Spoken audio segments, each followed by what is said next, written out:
There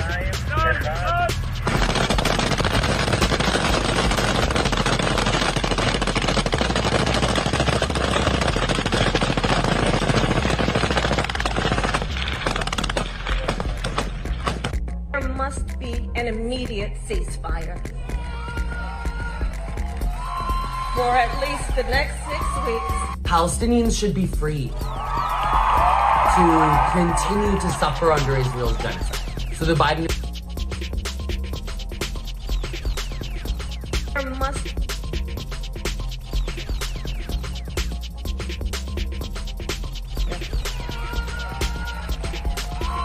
for at least the next 6 weeks, Palestinians should be free to continue to suffer under Israel's genocide. So the Biden administration is now calling for a temporary ceasefire in Gaza. That won't cut it. After over 5 months of genocide, only a permanent ceasefire and unimpeded access to humanitarian aid can save the lives of millions of Palestinians in Gaza. I'm not exaggerating. Israel has completely destroyed Gaza's healthcare system and over 70% of homes. Palestinians are displaced, starving, sick. 6 weeks won't stop the spread of disease, let alone give people the chance to recover. Remember, Biden could end Israel's genocide today just by threatening to stop the flow of US weapons to Israel. So when Kamala calls for a temporary ceasefire, what she means is that the US will continue to provide Israel with more bombs to kill Palestinian civilians in just a few weeks' time. This is a PR stunt to distract you from the fact that it's illegal for the US to keep arming Israel as it blocks humanitarian aid to Palestinians in Gaza. And this, airdropping aid to Palestinians while funding the genocide that's starving them, a PR stunt. The US has the power to hold Israel accountable today. So let's be clear here. Even in calling for a temporary ceasefire, the Biden administration is deepening its complicity in Israel's genocide in Gaza. Only a permanent ceasefire can slow the mass death that this administration has enabled. Only an end to the endless supply of US weapons to Israel can save Palestinians' lives.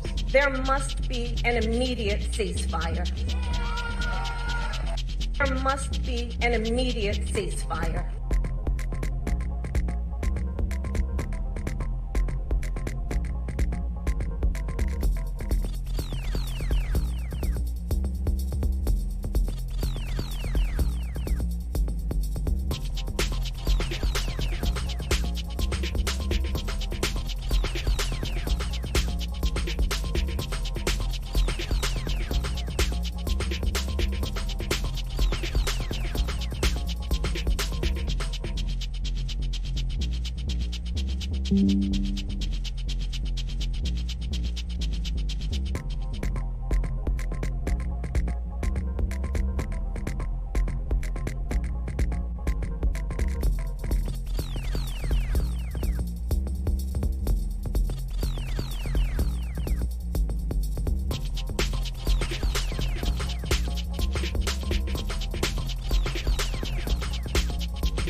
سلمى دخلت المفترق، يعني أول واحدة صار طلق نار كثيف في المكان.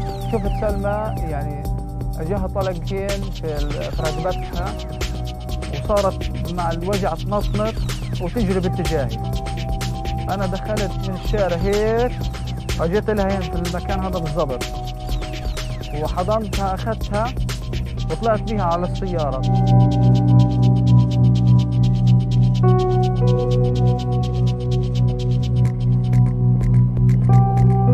طيران الاستطلاع كان موجود في المكان، وكان واضح انه هذول عائلات جايين من مكان العمارة اللي كانوا فيها وبيخلوا باتجاه الغرب اللي هو المسار اللي هم حكوا عنه.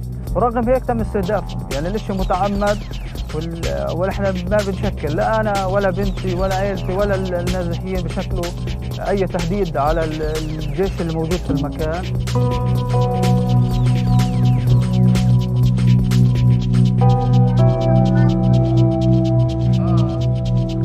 صار اجاها يعني الاطلاق، في واحد من الاطلاق اجاها بالجاكيت تبعتها من منطقه الصدر هنا وطلع من الجهه الثانيه. يعني صار كانت حتكون مصيرها نفس مصير سلمى.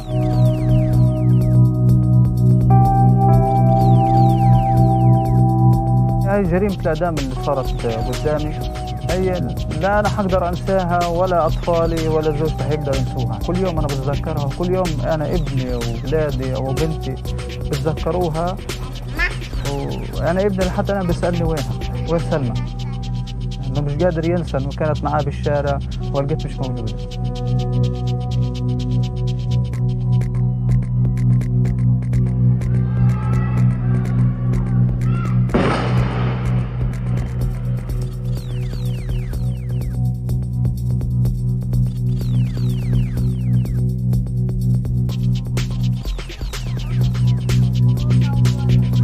Of his big speech. I want to show you what's happening behind here. Just about an hour until President Biden takes into the chamber for the big State of the Union address. We are at the intersections of Constitution Avenue and Pennsylvania Avenue in the heart of downtown Washington, D.C. And what you're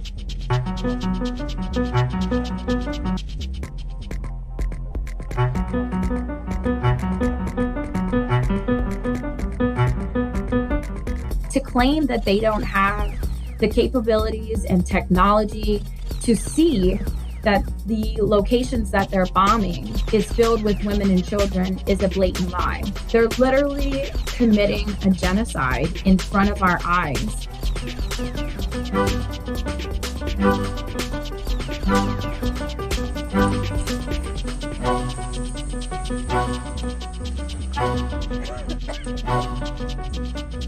If you watch some of the footage on the ground, you can hear this constant humming. Most likely, they are collecting intelligence using drones. I quickly realized that we have all been fooled by our government leaders and the biased media here in America to believe that this is justifiable. It's been a huge wake-up call for me as someone who has served my country my entire adult life so blindly and unconditionally.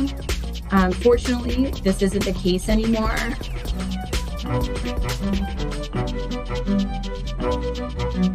And I am just in utter shock of how corrupt these leaders are.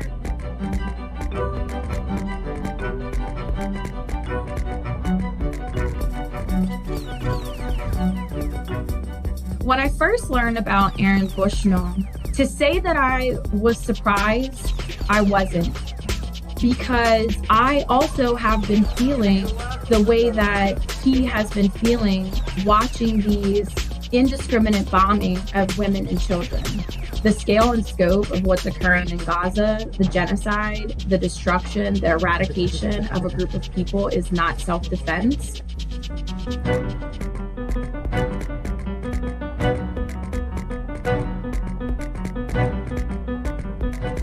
What this letter says is pretty much how I feel. We cannot unconditionally support Israel.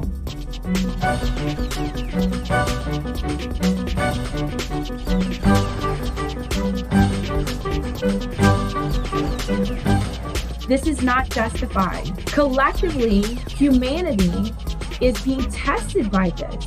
What is happening is going against any human rights that these Palestinian people should have.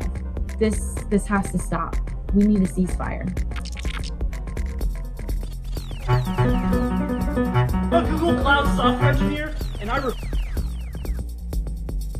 I'm a Google Cloud software engineer, and I refuse to build technology that powers genocide, apartheid, or surveillance. In danger, I refuse to build technology that's going to be used for cloud apartheid.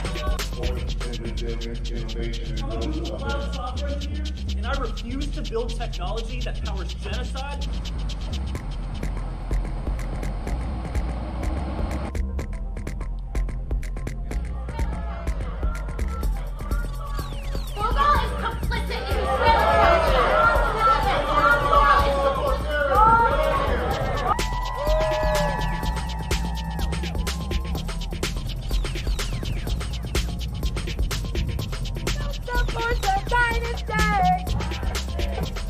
Project Pivot puts Palestinian community members in danger. I refuse to build technology that's going to be used for cloud apartheid. No cloud for apartheid. No tech for apartheid. Free Palestine.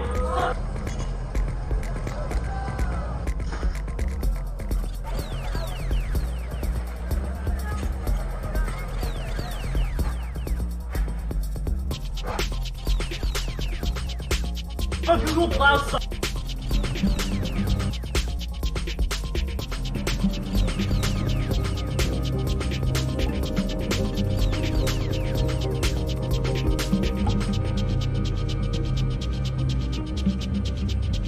The will of the international community, as already expressed in the vote by the overwhelming majority of this Assembly's membership, is unambiguous, clear, and resolute. And I feel myself duty-bound to reiterate that will here today, as it cannot continue to go unheeded.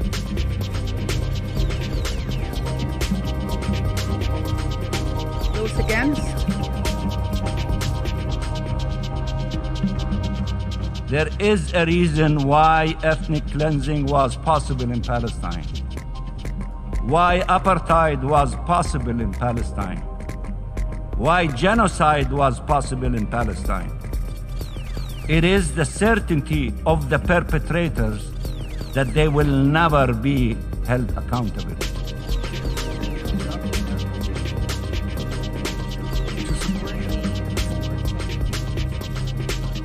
UNRWA has been proven to be an instrumental part of Hamas's terror mission.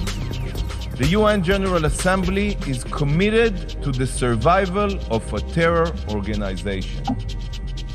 The institution that was established in the wake of the Holocaust to prevent atrocities, now united to defend a terror organization no different than the Nazis.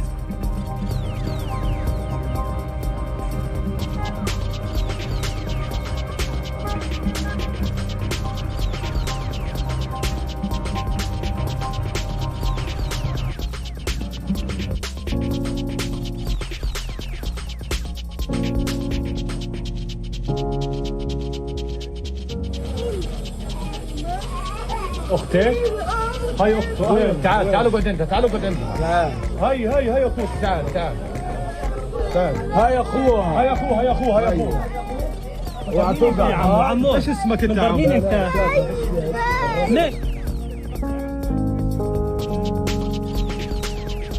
يا عم ايش اسم اختك هذه ريما عزام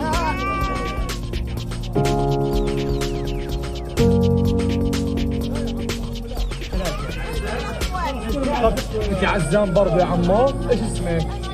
اسيل عزام طب تعالوا قعدوا عند اختك يلا تعالوا قعدوا عند اختك الصغيره يلا تعال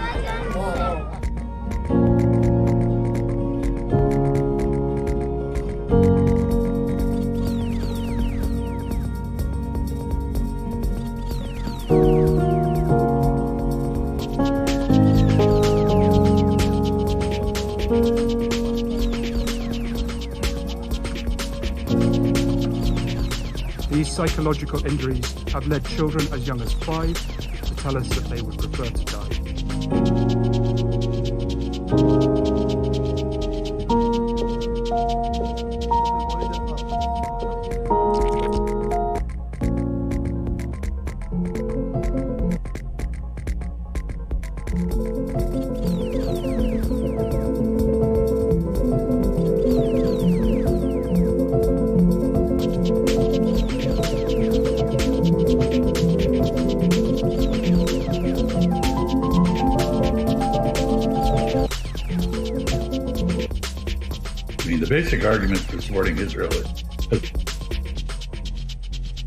The basic argument for supporting Israel has been, first, we share values. Well, Israel is demonstrating the values of the Ku Klux Klan, and I don't share those values. And second, basically what's going on in Gaza is a mass lynching. It's totally extrajudicial, illegal, and brutal, and utterly inhumane. And the second reason is supposedly that Israel is a strategic asset. But I have never heard anyone describe what it does for us other than get us in trouble. So I think this is a moment in which the Israelis have made a huge mistake because, the question they used to pose was, does Israel have a right to exist? Which is a rather strange question because it does exist. I don't know of other countries that run around asking whether they have a right to exist. But I think that question is being replaced now in much of the world by, does Israel deserve to exist? Can the world really maintain normal relations with a country that behaves in utter disregard of international law and in a completely inhumane fashion? The basic argument for supporting Israel has been, first, we share values. Well, Israel is demonstrating the values of the Ku Klux Klan, and I don't share those values. And second, basically what's going on in Gaza is a mass lynching. It's totally extrajudicial, illegal, and brutal, and utterly inhumane. And the second reason is supposedly that Israel is a strategic asset. But I have never heard anyone describe what it does for us other than get us in trouble. So I think this is a moment in which the Israelis have made a huge mistake because, the question they used to pose was, does Israel have a right to exist? Which is a rather strange question because it does exist. I don't know of other countries that run around asking whether they have a right to exist. The basic argument for supporting Israel is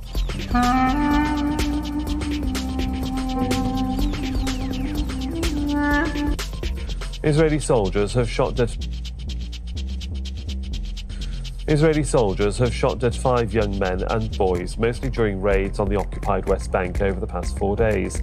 International aid groups say the Palestinian territory is the most dangerous in the world to be a child. Same Basravi reports now from the village of Burin in the occupied West Bank.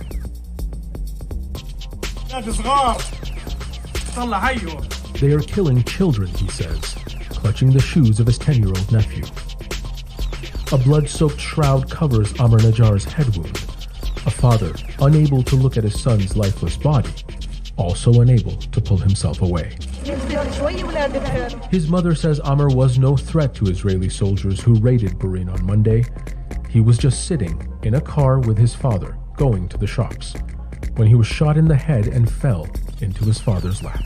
Amr insisted on going out with his father, even though we tried to stop him. When he was leaving, I put the hat on his head. He asked me why. I told him I was worried about him getting cold. 4 other Palestinians were killed in the occupied West Bank this week.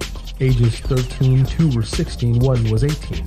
All from high-velocity ammunition fired from military rifles. It is typical of life under Israeli military occupation that has been going on for decades.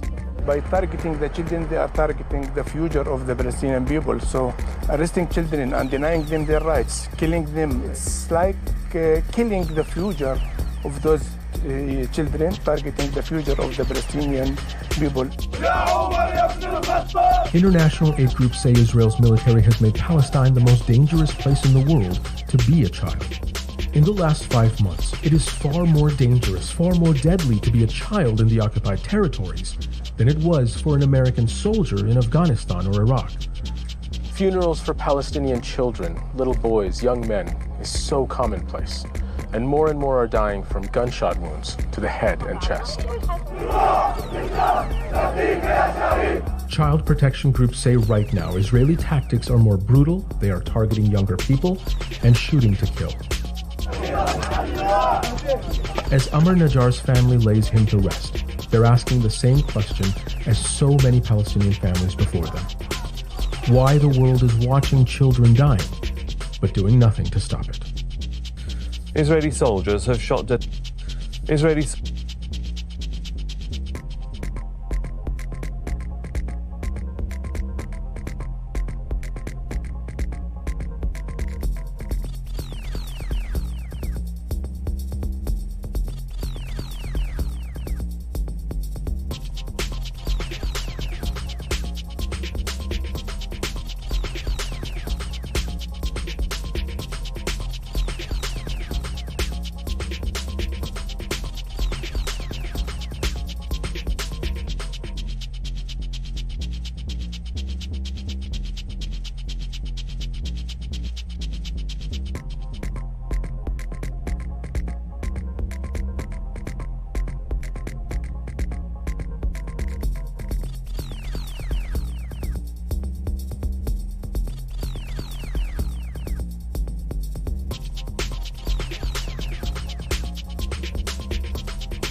世纪的今天，这场人道灾难竟然无法被制止，这是人类的悲剧，更是文明的耻辱。任何理由都不能再为冲突延续辩解，任何借口都不能再为平民被杀戮开脱。加上这场浩劫，再次提醒世人，巴勒斯坦领土长期被占领的事实不能再忽视，巴勒斯坦人民独立建国的夙愿不能再回避了，巴勒斯坦人民遭受的历史不公不能再世代延续，迟迟不予纠正。只有还巴勒斯坦人民以公道，全面落实两国方案，才能彻底走出巴以冲突的恶性循环，才能从根本上消除产生各种极端思潮的土壤，也才能真正实现中东地区的持久和平。21世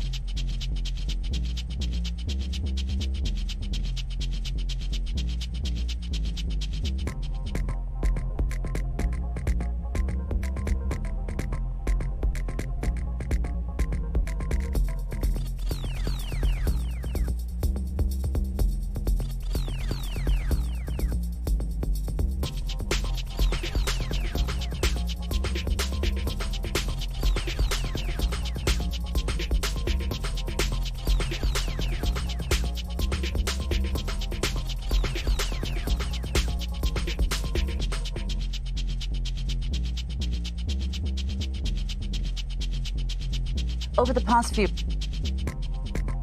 Over the past few weeks, the Biden administration has been publicly voicing reservations over the mounting death toll in Gaza, calling on Israel to protect civilians and allow in humanitarian aid.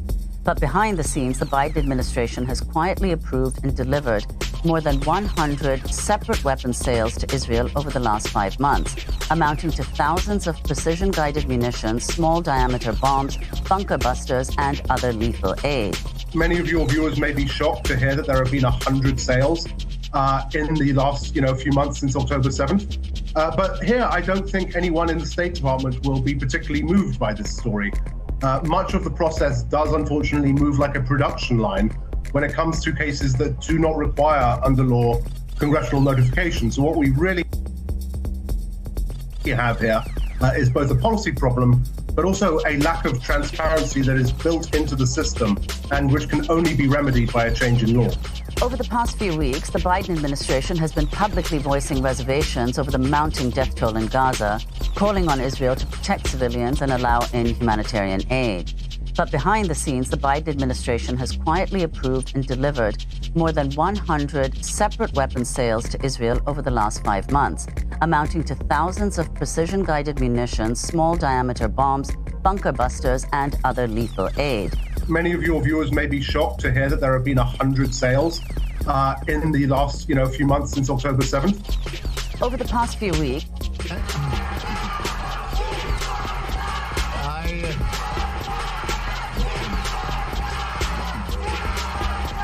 I want to thank you all. The use of chemical weapons not only is increasing the level of CO2, it's increasing the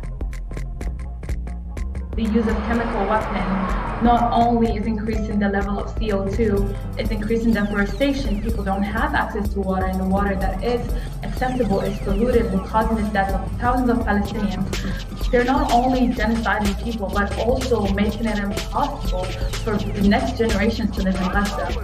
The climate crisis arose from ideologies of dehumanization and hierarchy and dispossession of land. In particular, from colonialism in the past and settler colonialism in the present, it's this idea that some people's lives are more valuable than others, therefore some people's lives can be protected more than others, and that capital and that kind of the production of money for a very small amount of people is more important than the lives of the majority. That's the kind of source of this climate crisis. And that's also the source of many wars that are existing at the moment, in particular this what's happening in Gaza at the moment. The climate justice movement has ignored Palestine for years. For years, the climate justice movement has not included Palestinian struggle, has not included the Arab struggle, has not even included Arab voices. We have so much more power than we are given credit for. Educating one another is also part of it. We must be emboldened. We must not be scared to talk about Palestine and fear for our jobs, fear for our safety because of a big lobby against these human rights values. The use of chemical on this feed and give me a call. You can do a sit down later.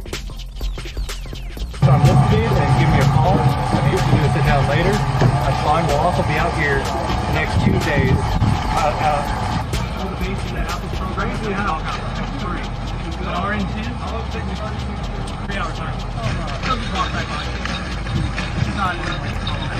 So I wonder. So how?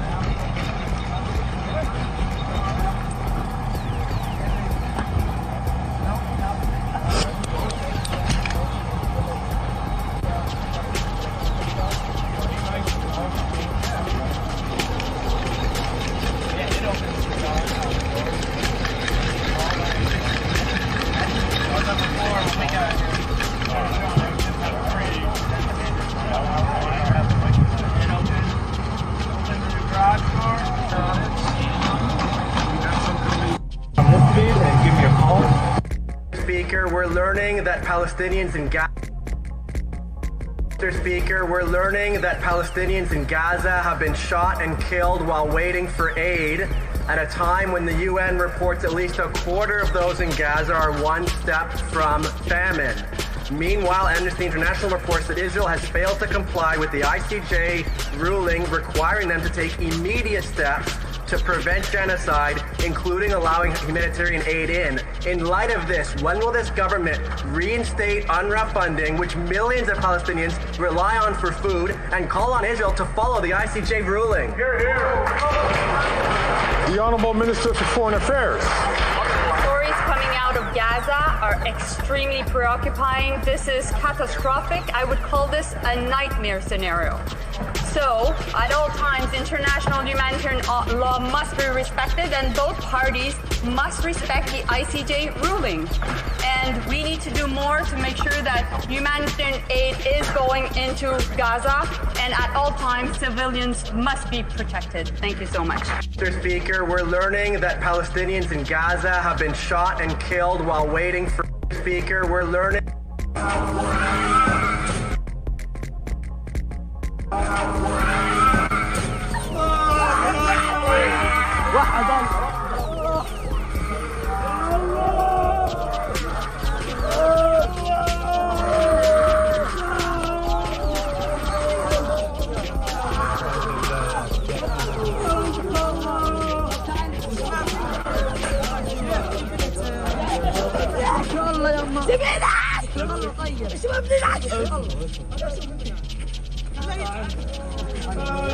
يا جماعة في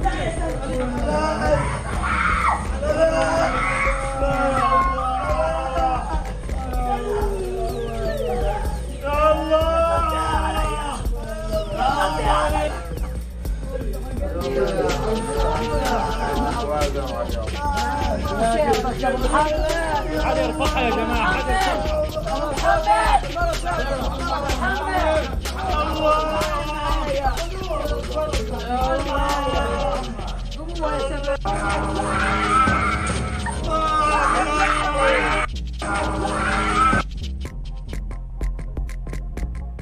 How is the struggle for women's liberation connected to the struggle for Palestinian liberation? The struggle for women's liberation is so deeply intertwined with the struggle for Palestinian liberation because Palestinian women are facing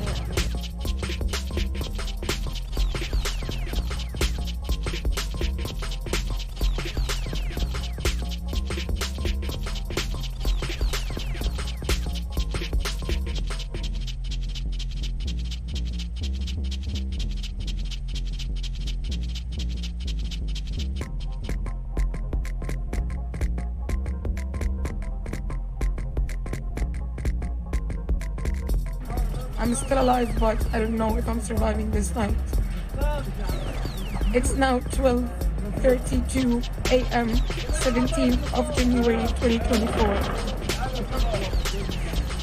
Salam.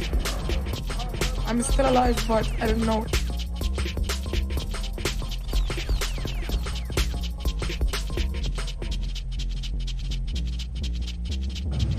اهدى علي وبس ما ترجعوا. محمد عنده عنده عنده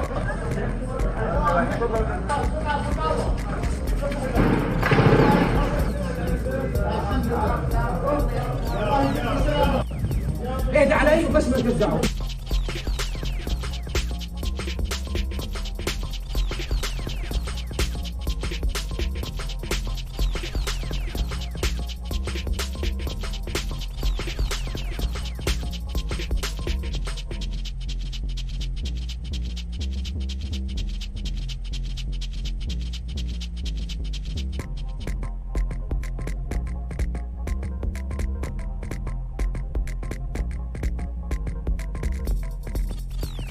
I have never seen such an aggressive attack like this one. My home doesn't feel like home anymore. Okay? We are the victims here. We are human beings. We deserve to live. I have never seen such an aggressive attack like this one.